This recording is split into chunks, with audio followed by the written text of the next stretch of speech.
મિત્રો, આરટીઈ 2026-27ની જાહેરાત આવી ગઈ છે. ધોરણ 1થી લઈ અને 8 વર્ષ સુધી ફ્રીમાં પ્રાઇવેટ શાળામાં અભ્યાસ કરવા માટે આરટીઈ ની પ્રક્રિયા છે તે શરૂ થઈ ગઈ છે. તો તેના વિશે સંપૂર્ણ માહિતી આપણે આ વિડીયોમાં મેળવીશું, પ્લસ નવા જે નિયમો આવ્યા છે તેના વિશે પણ ડિટેલમાં વાત કરીશું. તો જોઈએ ખૂબ જ અગત્યનો આ વિડીયો.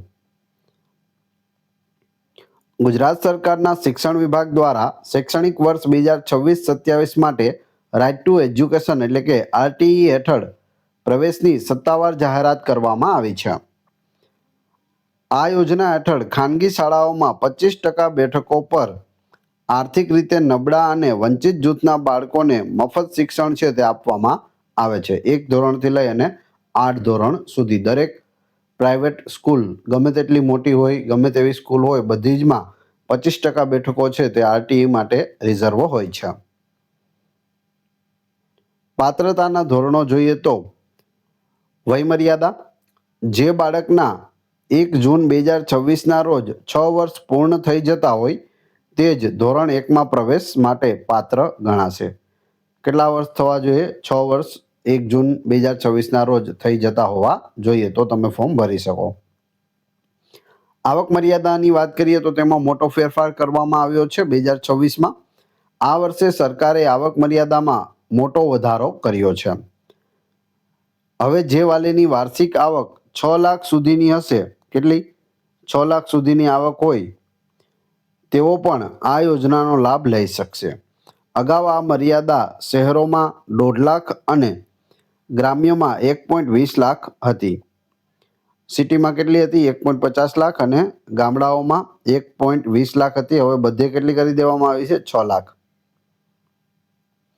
જરૂરી દસ્તાવેજો: ઓનલાઈન અરજી કરવા માટે નીચેના અસલ દસ્તાવેજો સ્કેન કરીને અપલોડ કરવાના રહેશે. જો ઝેરોક્સ નથી આપવાની, અસલ ઓરિજિનલ ડોક્યુમેન્ટ તમારી પાસે હોવા જોઈએ.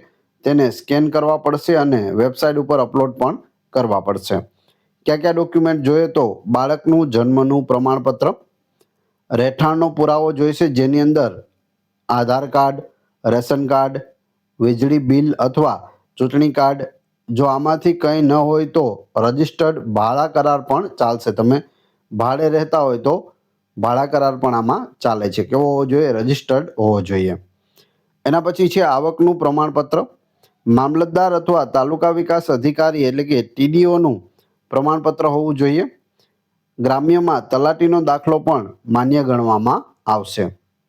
તો આ 3 વસ્તુ થઈ ગઈ: બાળકનું જન્મનું પ્રમાણપત્ર, રહેઠાણનો પુરાવો, આવકનું પ્રમાણપત્ર. એ સિવાય છે જોઈએ જાતિનું પ્રમાણપત્ર. SC, ST, SC, BC, OBC category માટે જાતિનું પ્રમાણપત્ર જરૂરી છે. બાળકનો પાસપોર્ટ સાઇઝનો ફોટો જોઈશે. 1, 2 અથવા 2થી વધારે પણ ફોટા જોઈ શકે તો સાથે રાખવા. અન્ય જો લાગુ પડતું હોય તો બીપીએલ કાર્ડ અથવા સિંગલ ગર્લ ચાઇલ્ડનું પ્રમાણપત્ર અથવા દિવ્યાંગતાનું પ્રમાણપત્ર પણ જોડી શકાય છે. જેને લાગુ પડતું હોય તેના માટે છે. જો બીપીએલની અંદર આવતા હોય તો તેઓ, અથવા એક જ છોકરી હોય સિંગલ ગર્લ ચાઇલ્ડ તો તે, અથવા દિવ્યાંગ હોય તો એનું પ્રમાણપત્ર જોડવાનું રહેશે. આ વર્ષના મુખ્ય ફેરફારોની વાત કરીએ તો શિફ્ટની પસંદગી. આ વર્ષે વાલીઓ ફોર્મ ભરતી વખતે પોતાની મનપસંદ સ્કૂલની શિફ્ટ સવાર કે બપોર પણ પસંદ કરી શકશે. કઈ શિફ્ટ રાખવી છે તો જે સ્કૂલમાં હોય તે પ્રમાણે સવાર અથવા બપોરની શિફ્ટ પણ આપણે પસંદ કરી શકીએ છીએ. આવક મર્યાદાની વાત કરીએ તો 6 લાખની નવી આવક મર્યાદાને કારણે વધુ મધ્યમ વર્ગીય પરિવારો આનો લાભ લઈ શકશે. પ્રવેશ માટેની અગ્રતા વિશે જોઈએ કે ભાઈ કઈ રીતે આમાં પ્રવેશ છે તે આપવામાં આવે છે. અગ્રતાના ધોરણો કયા કયા હોય છે? જ્યારે શાળાઓમાં બેઠકો મર્યાદિત હોય ત્યારે સરકાર નીચે મુજબના ક્રમમાં બાળકોને પ્રવેશ આપે છે. સર્વપ્રથમ છે અનાથ બાળકો. અનાથ બાળકો હોય તેને પ્રાયોરિટી આપવામાં આવે છે.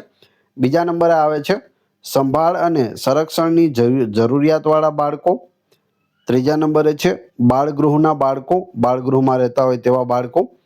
પછી છે બાળ મજૂરો અથવા સ્થળાંતરિત મજૂરના બાળકો. પછી છે દિવ્યાંગ બાળકો. આ 5 થઈ ગયા. અનાથ બાળકો, સંભાળ અને સંરક્ષણની જરૂરિયાતવાળા બાળકો, બાલગૃહના બાળકો, બાળ મજૂરો અથવા સ્થળાંતરિત મજૂરના બાળકો, બીજા રાજ્યમાંથી અથવા તો કોઈ બીજી જગ્યાએથી અહીંયા આવી અને મજૂરી કરતા હોય તો તેના બાળકો, અને દિવ્યાંગ બાળકો. એના પછી આપણે જોઈએ તો છઠ્ઠું છે HIV અસરગ્રસ્ત બાળકો. સાતમું, લશ્કરી અર્ધલશ્કરી દળોના જવાનોના બાળકો જેઓ ફરજ પર હોય કે શહીદ થયા હોય તેના બાળકોને પણ અગ્રતા આપવામાં આવે છે. 8મા નંબરે છે જે વાલીને માત્ર એક જ સંતાન હોય અને તે દીકરી હોય, એટલે કે સિંગલ ગર્લ ચાઇલ્ડ હોય તો એક સિંગલ ગર્લ ચાઇલ્ડનો દાખલો કઢાવવાનો હોય છે અને તમે આ 8મા સ્થાને છે તે આનો ફાયદો છે તે લઈ શકો છો. રાજ્ય સરકાર હસ્તકની સરકારી શાળાઓમાં અભ્યાસ કરતા બાળકોને 9મા ક્રમે રાખેલા છે. 10મો ક્રમ છે કેટેગરી મુજબ, SC ST, ત્યારબાદ OBC SCBC અને છેલ્લે જનરલ કેટેગરી હોય છે. સિંગલ ગર્લ ચાઇલ્ડ વિશે વાત કરીએ, જેને એક જ છોકરી છે તેના માટે, જો તમારે આ કેટેગરી હેઠળ લાભ લેવો હોય તો નીચેની બાબતો છે તે ધ્યાનમાં રાખવી જોઈએ. આ માટે સક્ષમ અધિકારી એટલે કે મામલતદાર અથવા તલાટી પાસેથી મેળવેલું સિંગલ ગર્લ ચાઇલ્ડનું પ્રમાણપત્ર હોવું જરૂરી છે. આ કેટેગરીમાં આવતા બાળકોને પ્રવેશમાં ઊંચી અગ્રતા આપવામાં આવે છે, જેથી સારી ખાનગી શાળા મળવાની શક્યતા છે તે વધી જાય છે. જો તમારે બાળકમાં ફક્ત એક જ છોકરી હોય તો તમારે આ દાખલો જરૂરથી કઢાવી લેવાનો છે, ત્યારબાદ જ ફોર્મ ભરવાનું છે. રહેઠાણના પુરાવા અંગે થોડી સાવચેતી રાખવાની જરૂર છે, કેમ કે ફોર્મ રિજેક્ટ થવાનું મુખ્ય કારણ ઘણીવાર રહેઠાણનો ખોટો પુરાવો હોય છે. જો તમે ભાડાના મકાનમાં રહેતા હો તો માત્ર સાદું સોગંદનામું એટલે કે એફિડેવિટ કરેલું છે તે ચાલશે નહીં. તમારે રજિસ્ટર્ડ ભાડા કરાર જે સબ રજિસ્ટ્રાર કચેરીમાં નોંધાયેલ હોય એ જ અપલોડ કરવાનો રહેશે. આ ભાડા કરાર ફોર્મ ભરવાની તારીખ પહેલાંનો હોવો જોઈએ, એટલે કે ફોર્મ ભરવાની તારીખ પહેલાંનો હોવો જોઈએ. એ પછીનો હશે તો હાલશે નહીં. શાળા પસંદગીની વાત કરીએ તો તમે તમારા રહેઠાણથી 6 કિલોમીટરના વિસ્તારમાં આવતી ગમે તેટલી શાળાઓ છે તે પસંદ કરી શકો છો. કેટલા કિલોમીટર? 6 કિલોમીટરની અંદર આવતી હોવી જોઈએ. નિષ્ણાંતોની સલાહ મુજબ તમારે વધુમાં વધુ શાળાઓ પસંદ કરવી જોઈએ, જેથી પ્રવેશ મળવાની તક છે તે વધી જાય. જો તમે માત્ર 1 કે 2 જ પ્રખ્યાત શાળાઓ પસંદ કરશો અને ત્યાં સંખ્યા વધારે હશે તો લોટરીમાં નામ આવવાની શક્યતા છે તે ઘટી શકે છે, એટલે કે એડમિશન મળશે નહીં. તો વધુમાં વધુ શાળાઓ છે, ઘરની આસપાસ સારી સારી શાળાઓ હોય તે બધી જ તમારે સિલેક્ટ કરી લેવાની રહેશે. આમાં રાઉન્ડ પણ પડતા હોય છે. પહેલા રાઉન્ડમાં વારો ન આવે તો બીજા રાઉન્ડમાં પણ આવી શકે, ત્રીજા રાઉન્ડમાં પણ વારો આવી શકે. આવકના દાખલાની માન્યતા વિશે વાત કરી લઈએ. આવકનો દાખલો છે તે 1 એપ્રિલ 2023 પછીનો હોવો જોઈએ.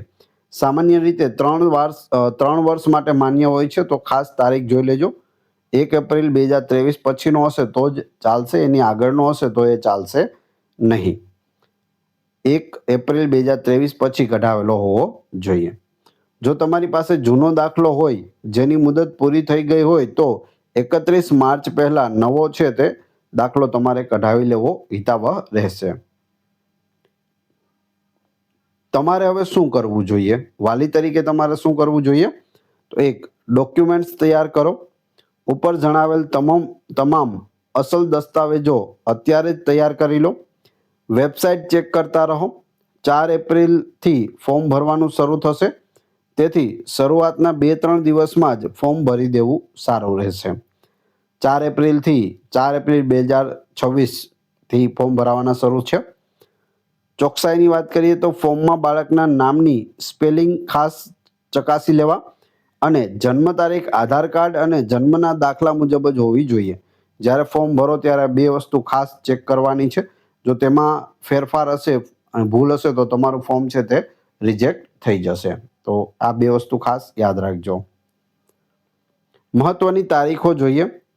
જાહેરાત પ્રસિદ્ધ થયાની તારીખ કેટલી છે? 26 માર્ચ 2026ના રોજ આની જાહેરાત આવી ગઈ છે. ઓનલાઈન ફોર્મ ભરવાની શરૂઆત 4 એપ્રિલ 2026થી.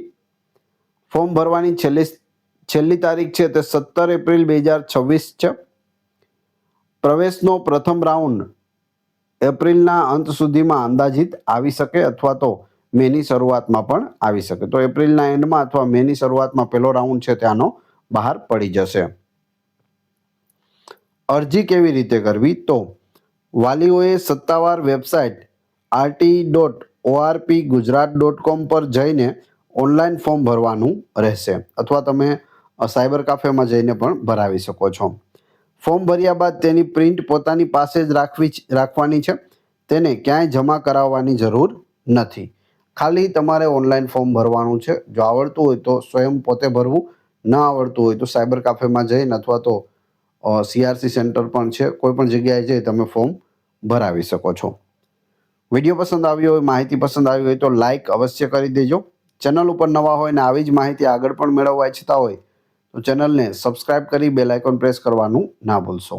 મળીએ છીએ નવા વિડીયોમાં. જય હિન્દ, જય ભારત.